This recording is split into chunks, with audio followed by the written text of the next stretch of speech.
स्वागत है दोस्तों आपके अपने चैनल ऑन स्टडी क्लास पर। मैं आज आप लोगों को सर्वनाम के बारे में बताने वाला हूं, जो कि वीडियो पार्ट 2 है। तो आप लोग अगर पार्ट 1 नहीं देखे, यानी सर्वनाम किसे कहते हैं, उनके कितने भेद होते हैं, जिसमें से एक का डिफिनीसन भी मैं बता चुका हूं उस वीडियो में। तो अगला हम लोग देखते हैं कि निश्चयवाचक सर्वनाम किसे कहते हैं। तो देखिए, इसको समझने का कोशिश करना है और परिभाषा को ध्यान में रखना है। तो इसका क्या लिखेंगे, तो इसका होगा यह, वह, ये और वे निश्चयवाचक सर्वनाम है। यानी कि ये जितने दिख रहे हैं वही निश्चयवाचक सर्वनाम है, इसके अलावा है ही नहीं। तो आपको ये चारों जो है आपको याद करके रख लेनी है, यह, वह, ये, वे। ठीक है, तो ये हो गया निश्चयवाचक सर्वनाम। इनसे किसी संज्ञा का निश्चित ज्ञान, दूरी या निकटता का बोध होता है। जैसे यह पुस्तक है कहने का अर्थ यह हुआ कि आप इसे देख रहे हैं, यह यहीं पर बगल में है, आपके समीप में है। तो यह का जो यहाँ पर है वह निश्चयवाचक सर्वनाम है।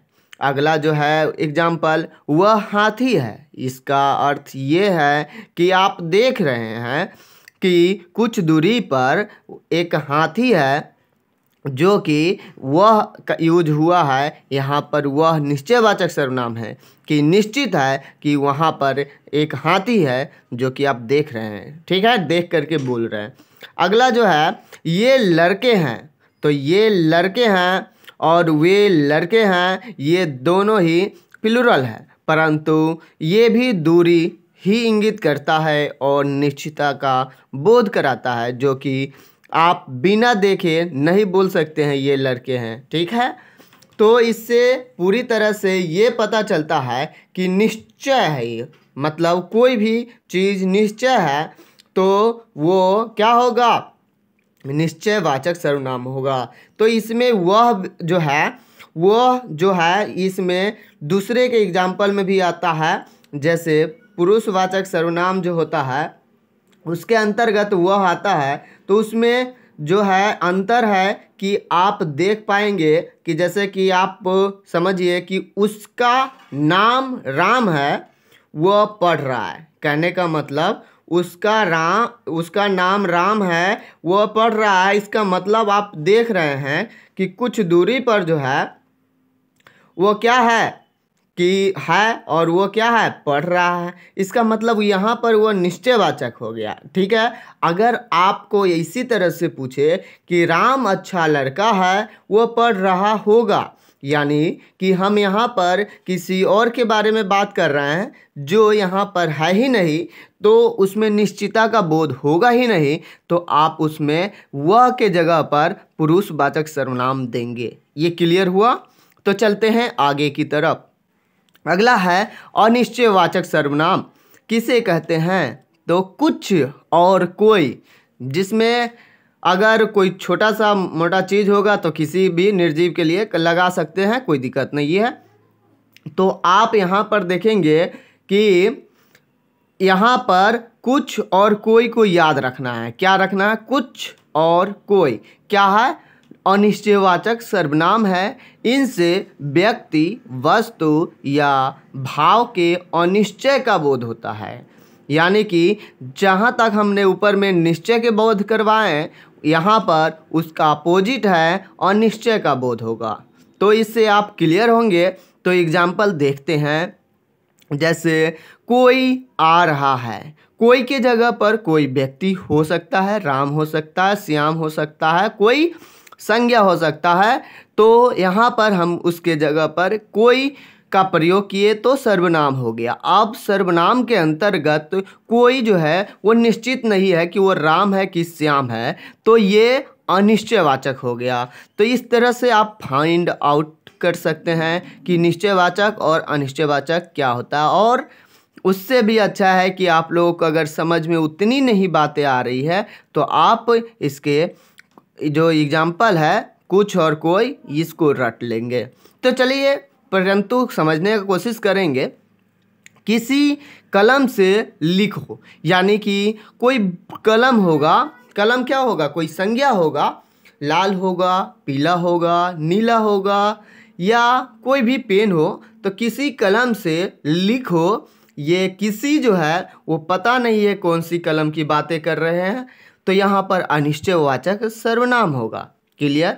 कुछ बातें हो रही है, यहाँ पर एक भाव है, क्या है, भाव की बातें हो रही है, तो यहाँ पर भाव में भी कैसा है, कुछ है, जो कि आपको निश्चय नहीं है कि क्या हो रही है, कुछ में क्या कुछ हो रही है, तो ये अनिश्चयवाचक सर्वनाम होगा। तो आपको ये तीनों ध्यान में रखना है।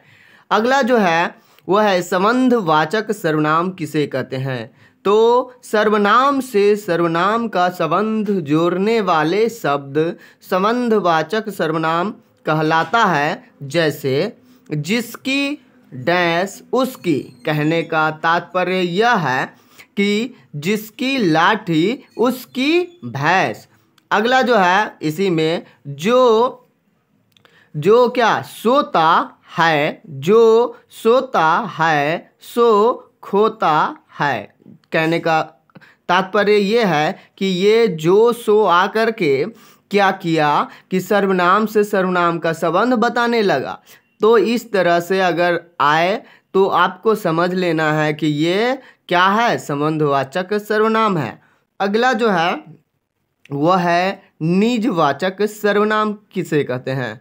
तो आप देखेंगे कि आप सिर्फ निजवाचक सर्वनाम है, इससे निज या स्वयं का बोध होता है। निजी समझ लीजिए कि पर्सनली जो मैटर है वो उसका बोध हो तो आप समझ लेंगे ये निजवाचक है। जैसे मैं आप ही चला जाऊंगा, आप ही, ये आप वो आप नहीं है जो आप वाला है। बात समझ पा रहे हैं। जैसे कि तुम आप होता है ना, वो वाला आप नहीं, आप ही चला जाऊं, बोध को समझने की कोशिश कीजिएगा।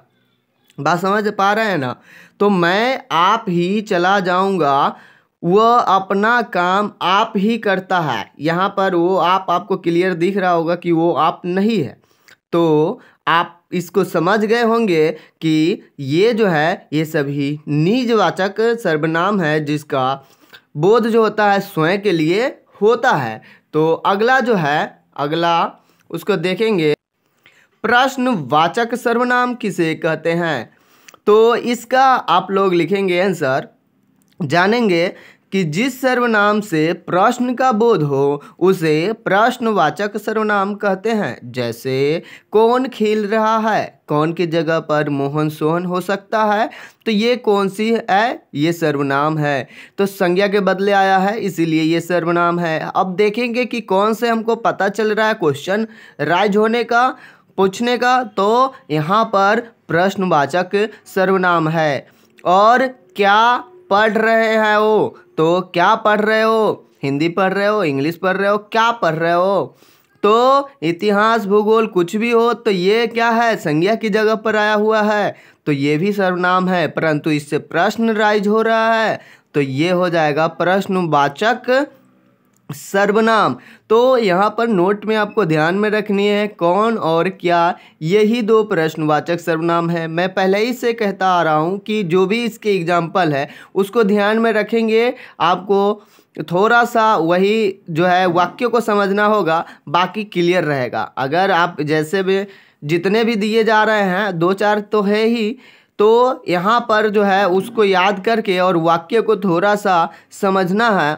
उसके बाद आपको 100% है कि आप सही सर्वनाम में टिक मारेंगे। तो आशा करते हैं कि सर्वनाम आप क्लियर हो गए होंगे। क्लियर, इसका अगर पार्ट 1 न देखे हैं तो आप लोग देख लेंगे तो पूरी तरह से क्लियर हो जाएंगे। तो चलिए फिर हम लोग मिलते हैं नेक्स्ट वीडियो में। अगर आप लोगों को इसी तरह का वीडियो चाहिए तो आप लोग इस चैनल से जुड़ जाइए, और मैथ जिनका भी कमज़ोर है मेरे चैनल पर जा कर के उसको देख सकते हैं। और किसी भी प्रकार के क्वेश्चन में अगर आपको दिक्कत आ रही है तो आप कमेंट करके पूछ सकते हैं, मैं उनका सलूशन बेस्ट देने की कोशिश करूँगा। Thank you for watching.